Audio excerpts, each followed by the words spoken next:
জুলাই আগস্টের ছাত্র জনতার অভ্যুত্থানে হত্যার দুটি মামলায় সাবেক আইনমন্ত্রী আনিসুল হক এবং সালমান এফ রহমানকে অব্যাহতি দিয়ে চূড়ান্ত প্রতিবেদন তৈরি করেছিলেন পুলিশের একজন তদন্ত কর্মকর্তা। অব্যাহতি দেওয়ার চেষ্টা হয়েছিল ন্যাশনাল টেলিকমিউনিকেশন মনিটরিং সেন্টারের সাবেক মহাপরিচালক মেজর জেনারেল অবসরপ্রাপ্ত জিয়াউল হাসানকেও।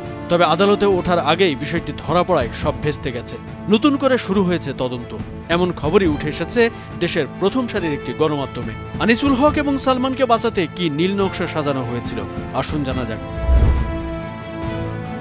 নথিপত্র ও পুলিশ সূত্র বলছে, তদন্ত কর্মকর্তা তার ডিবির পরিচয় গোপন করে থানা পুলিশের কর্মকর্তা পরিচয় দিয়ে চূড়ান্ত প্রতিবেদনটি আদালতে জমা দেওয়ার চেষ্টা করেছিলেন। তিনি এক্ষেত্রে নিয়ম অনুযায়ী ঊর্ধ্বতন কর্মকর্তাদের অনুমতি নেননি। বিষয়টি জানাজানির পর তিনি অসুস্থতার কথা বলে ছুটিতে চলে গেছেন।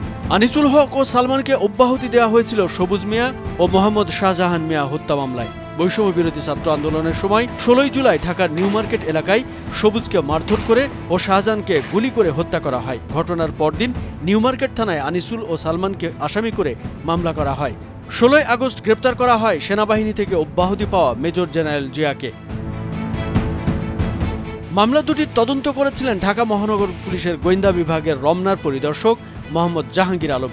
তিনি গত 23 অক্টোবর দুই মামলায় আদালতে চূড়ান্ত প্রতিবেদন জমা দেওয়ার চেষ্টা করেন। নথিতে দেখা যায়, চূড়ান্ত প্রতিবেদনে নিজেকে তিনি নিউ মার্কেট থানার পরিদর্শক পরিচয় দিয়েছেন, যদিও তিনি কর্মরত ডিবিতে।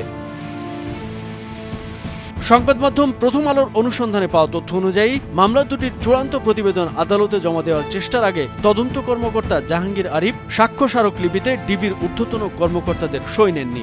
জাহাঙ্গীর আরিফ কর্মকর্তাদের সই নেওয়া এড়াতে নিজেকে নিউ মার্কেট থানার পরিদর্শক বলে উল্লেখ করেছেন। জিজ্ঞাসাবাদে জাহাঙ্গীর আরিফ দাবি করেছেন, তিনি অতিরিক্ত উপকমিশনার সানজিদা আফরিনের নির্দেশে কাজটি করেছেন। তবে সানজিদা বিষয়টি অস্বীকার করেছেন।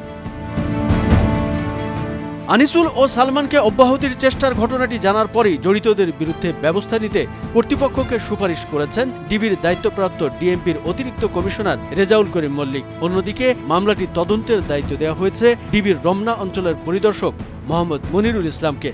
তদন্ত কর্মকর্তা চূড়ান্ত প্রতিবেদনে লেখেন, আনিসুল হক, সালমান এফ রহমান ও জিয়াউল আহসান হত্যা ঘটনার দুটিতে জড়িত বলে সাক্ষ্য প্রমাণ পাওয়া যায়নি। তাই তাদের অব্যাহতি দেওয়ার জন্য বিজ্ঞ আদালতের কাছে আবেদন করা হলো এবং মামলার দুই বাদীকে বিষয়টি জানানো হলো।